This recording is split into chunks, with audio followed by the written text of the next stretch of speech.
Okay, so today's essay topic will be a Unit 3, so A2 micro question. The essay we've got is, to what extent might firms in an oligopolistic market compete using non-price strategies? So as soon as you see this question, you should recognize that they are asking you about non-price. That means they're asking about price, as in oligopolistic markets you have both. So I've paraphrased the question as asking oligopoly firms will use non-price strategies, so proving that side. Then the evaluatory side, which you must make sure to cover, as given to you by to what extent, is going to be oligopoly firms will use price strategies. So those are the two parts that we must include in our essay to be considered for the top full marks, so 20 out of 20. We have to include both those ideas as given to you by the question word. Okay, so diagrams, I've kind of put down the diagrams that I plan to use in this essay. I'm going to use the kinked demand curve, I'm going to use the prisoner's dilemma box, and then I will also use a predatory pricing or a limit pricing diagram. Probably, likely, I would just use the one diagram to show both points. There's lots of nice little manipulations you can do here, but you don't want to just go with your classic sort of cost revenue. That's quite dull, and just having these more complex diagrams will immediately be a signal to the examiner that you really know what you're doing.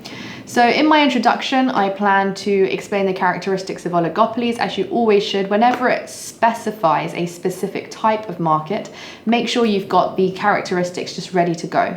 You don't have to include every single point, but there are some that are important. So highly concentrated market, which means that there's few firms sharing the market. With oligopolies, of course, interdependence is one of the most important things. They do have differentiated goods, but the firms are interdependent. And then, apart from that, just defining price strategies and non-price strategies. And I'm just kind of assuming I'm going to include that firms are aiming to maximize profit. The reason is that we're looking at why firms will use these strategies, and ultimately the long run goal is going to be to maximize profit, because otherwise there's so many different arguments we can make for growth or revenue max or sales max. So just to keep things more simple, I'm going to, for this essay, assume profit maximizing. So I have split it into, yet again, 3 paragraphs. So I think with this type of essay, when it's asking specifically about oligopolies, that very first paragraph will be saying oligopolies will use non-price strategies. And this is really important that you explain this theory well, the fact that firms that are interdependent on each other, and so price competition is not going to work in this case. This is where your kinked demand curve comes in, and you show that if you raise price, you're losing revenue. And if you raise price, you lose revenue, and if you lower price, you also lose revenue. So you can't win with price here. Okay, I don't know why I've written like that. You're going to lose either way, so there's no point trying to compete on price ultimately, right? Because the firms will copy you on the way down, and they won't on the way up. So that's the kinked demand curve. Have another look at that if you're not sure. So therefore, the first type of non-price strategy that a oligopoly market is likely to use is collusion. Okay, so this is the first thing you should speak about. It's always going to be one of the kind of the places in the mark scheme which gives you the most marks. Obviously, collusion can be overt or tacit. Now, in this question, they haven't specified an example, so it's up to you to come up with one. I'm suggesting, obviously, OPEC is the best example of an overt collusion because it's a cartel, and then LIBOR scandal, if you are familiar with that. If not, it was to do with interbank lending rates back in 2012-ish, I believe. And so the banks were tacitly colluding to set prices of interest rates higher or lower according to what would benefit them best. Again, make sure you have some examples just ready to go, because it will just kind of beef up your writing just that little bit more. And if you've failed to explain it perfectly in pure theory, by contextualizing or giving an example, you're giving yourself an extra chance to have explained that well. So I really, really suggest you do that. Evaluation here, Why would they not do this? Essentially, keep repeating in your head what it is you're trying to say. So we're saying they will use collusion. No, they won't. It's illegal. Yeah. Okay. So obviously it's difficult. They won't collude. And then the most one of the key points for collusion I think you should include is that, you know, you need a credible punishment system. What if one of the banks or one of the oil producing countries, they decided to deviate, what would happen, right? So you need a way to punish them. In the case of petroleum, it was that you flood the market with a huge supply of the good, of the commodity, and that brings the price way down. We had that whole negative oil prices last year. And then with banks as well, there has to be a credible punishment. Otherwise, this is just simply not possible for collusion to hold. There's lots of different kind of evaluations you can make along those lines about, you know, iterated games and one-time games and whatever. But I think this is the easiest one to do at this stage. ATQ, answer the question. Yeah, so answer the question. It may not be possible to use non-price strategies such as collusion for the reasons above. Okay, so that's what we're kind of landing on. So let me show you the paragraph I've written as an example for that one. I haven't done the whole thing, just the first paragraph. So I've split it up into some parts that make it easy to see. So first of all, I sandwiched it. As always, oligopoly firms are likely to use non-price strategies due to the interdependence of firms. So that's answered the question. To what extent might they use non-price strategies? And then you can see at the end here I said one such non-price strategy is collusion. There's my next break. And then so it may not be possible to use collusion as a non-price strategy. Again, answering my question of will they use it? Okay. So I am explaining the kink demand curve here. So this is just the theory, this in black. So this is illustrated by the kink demand curve, which shows that if the price is raised from P star to P1, then this acts on the elastic portion of the demand curve, and so total revenue for the firm will fall. This is basic Unit 1 theory, so hopefully you do remember that. If not, it's really important that you brush up on AS as well as A2 theory for the exam. It's a holistic course, which means that you can't separate it out into these portions anymore, particularly for A-level. With international A-level, it's a bit more possible, but much more in your favor to actually, you know, look at, use parts from every single unit together. Okay, so this in red, I am explaining it further. So I've kind of identified my point and kind of given the knowledge portion here, if you like. This is my analysis now. So this is because rival firms will not follow the firm in its price increase, and so there is likely to be a substitution effect away from the more expensive firm, leading to a fall in market share. So, and loss of revenue, essentially. I should put that as well, maybe. So that's your analysis. And you can tell this is analysis because I'm using words like this is because, you know, and these are mechanism words, leading to, you know, oops, what was that? Leading to, likely to be, you know, all of these words tell you that this is analysis. Here, this is the knowledge because I'm identifying. And then here's my application because I'm applying it to an oligopoly scenario. So for example, if Just Eat raises their delivery price, deliverers are unlikely to follow as they will gain the lost customers of Just Eat by keeping their fee the same. Yeah, I hope that's clear. I've just used that as an example because I am not just name dropping, I'm specifically saying delivery price or delivery fee maybe, rather than just saying, oh, you know, there's Samsung and Apple and the prices of phones, you know, which is a bit dull. So try to keep some good examples ready. Here's my next bit of knowledge. So if the firm chooses to lower its price of good, then this acts along the inelastic portion of the demand curve and hence total revenue will fall. And then here's my analysis. Here we go again. This is because when the firm lowers its price from P star to P2, rivals will imitate the price decrease. So no firm will gain market share and instead all firms will lose revenue.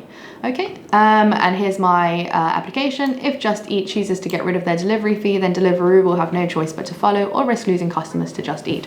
So you can see, you know, this portion of it, it's not the most complex thing in the world. You know, it's not saying anything kind of groundbreaking. It's just very basic but clear. So I think one thing that you can't let get away from you is that just because it looks quite simple maybe, or maybe it just looks a bit repetitive, it doesn't mean it's not doing value in there, okay? Because the idea is that in this essay you are making things as clear as possible, and the way to do that is by just explaining things step by step using the same language of this is because, so, therefore, following, yeah?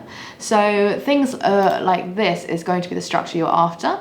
Now here we move on to the second part where I'm addressing the question of therefore what non-price strategy may they choose to use. So given this, oligopoly market firms will instead choose to use non-price strategy to differentiate their good and gain market share and eventually profit. Look how repetitive I'm being here, but linking it again and again back to the question. So why are they using the non-price strategies? To differentiate their good, to do what? To gain market share, to do what? Profit, okay?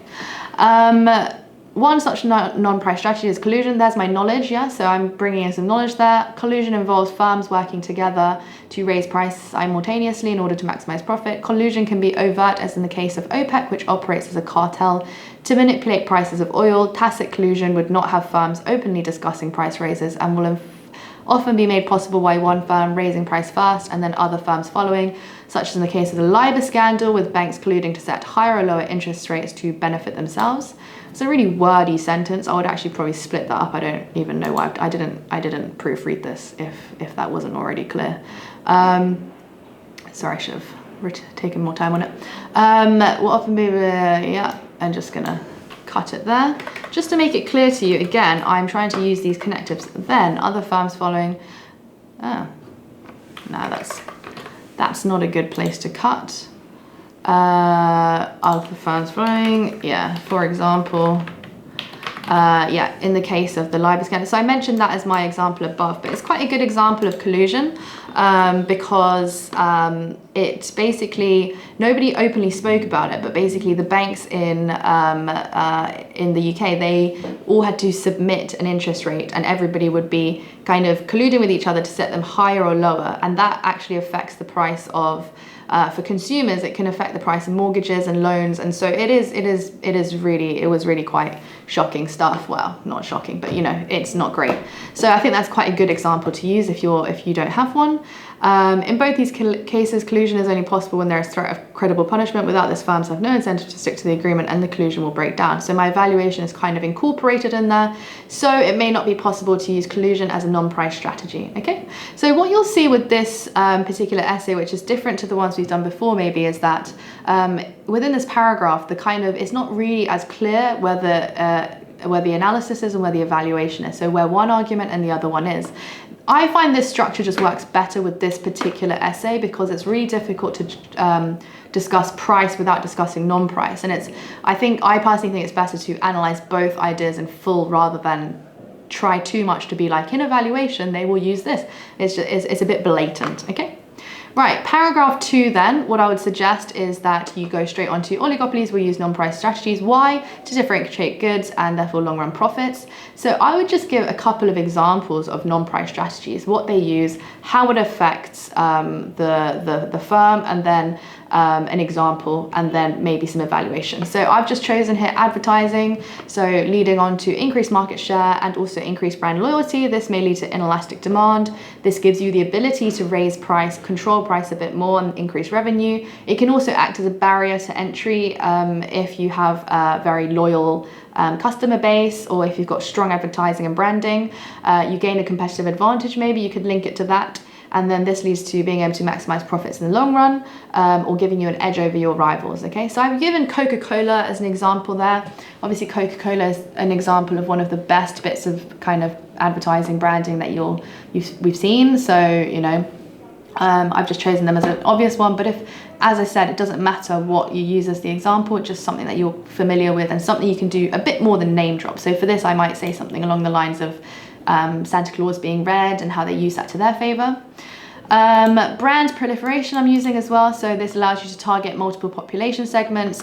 This increases market share because you're increasing the size of the available market.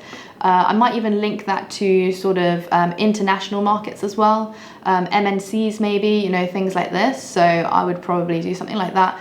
And then you're going to lower the risk of shutdown as well. Long run profits, differentiating products, etc. So just make sure you've got all those ideas in it. I'm sticking to the example of Coca-Cola. I do find, just as with the Just Eat and Deliveroo thing, you are better off using a one example done really well rather than multiple name drop examples. So with this, I think it works because I believe Coca-Cola also produces Sprite and Fanta, but I'm actually, did I just make that up? you might want to check that. But anyway, I believe that these big brands do a lot of these products for this exact reason, because oligopolies can't compete on price. Coca-Cola, Pepsi, they're exactly the same price, almost identical. And if one does like a buy one, get one free offer, so does the other one, etc. So what do? Brand proliferation, advertising, things of this nature. So you can see this actually taking place. So you can see that in fact they do use non-price strategies, and you know why, yeah?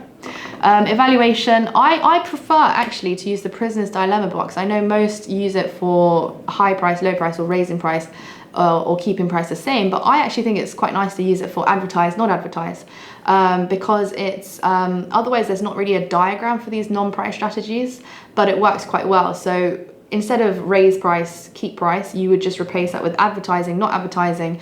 The effect's the same. You benefit more by oligopoly firms colluding to both not advertise, yeah? Okay, and then, but there's obviously lots of different evaluations you can do apart from this, you know, cost of it and things like, maybe for this one, you could talk about like loss of brand identity. You know, there's multiple different things you can talk about here. Okay, so paragraph 3, oligopolies will use price strategies. So this is now looking at the other side. So the other price strategies that you would have to mention are predatory and limit pricing. Obviously you can talk about price wars as well. I've just focused on these two because I think you can show both of these points on the same diagram, which again gives you a bit more of an edge rather than price wars, which is difficult to actually show diagrammatically. Incorporating diagrams into your work is very important. I'll probably make a separate thing on that, on how to correctly incorporate diagrams into your work actually, because again, you can't name drop it, you know, these are very, very key things that you have to be able to do. Okay, so get rid of competitors, maximize profits. So predatory pricing gets rid of firms, less competition, you then raise price back up again and therefore maximize profits. So buy one, get one free is an example of that. Obviously people don't really, firms don't really blatantly increase their price and just leave it. It would be costly to keep doing, and also, you know, both these pricing methods are technically illegal, so it would be easier to catch if you do that. Whereas with buy one get free, can you really, you know, that could just be, you're allowed to do that, aren't you? So limit pricing as well, this helps to retain market share and keep the market more concentrated. So limited time offers, that's always a good way to do that. Examples in here, I haven't really added much, I thought I'd just let you give it a go. You know, something to remember is that both of these are only possible if your cost curve is lower than your rival firm's cost curve. If your cost curve is higher, then, you know, that's not going to happen, which is why it's the bigger firms that tend to be able to use these pricing strategies. Hence why, you know, competition authorities are keen to keep these down, because obviously it gives unfair, undue power to the larger firms. Yeah, evaluation, obviously illegal, difficult to prove, you know, can lead to fines and shut down, therefore might be a reason why may not use price strategies, you know, instead use non-price, yeah? So linking it back to the question here. Okay, so conclusion, it can really be anything, but you just have to decide whether oligopoly markets are likely to use non-price or price strategies. I personally have just concluded by saying, yep, they're likely to use non-price strategies because price strategies tend to either be illegal or depend on the colluding of firms. So, yeah, okay, right. Yeah, I hope that was helpful. I think if you give it a go writing it and then use this kind of template I've put here, but you know, this question, how often does it come up? I don't know, it's come up definitely once, at least once every 3-ish years, so it's not a super uncommon one. And the good thing about this type of essay is obviously you can kind of slot each of these paragraphs really neatly into a range of questions to do with oligopolies in general, or to do with the benefits of oligopoly versus monopolistic, or oligopoly versus perfect competition. You know, you can say can result in better products and then XYZ, or can result in cheaper products, XYZ. So yeah, it really does help to write these paragraphs really beautifully the first time round. It will really save you a lot of time. You're going to see more and more how repetitive it is. Okay, I think that's it, but yeah, give it a go.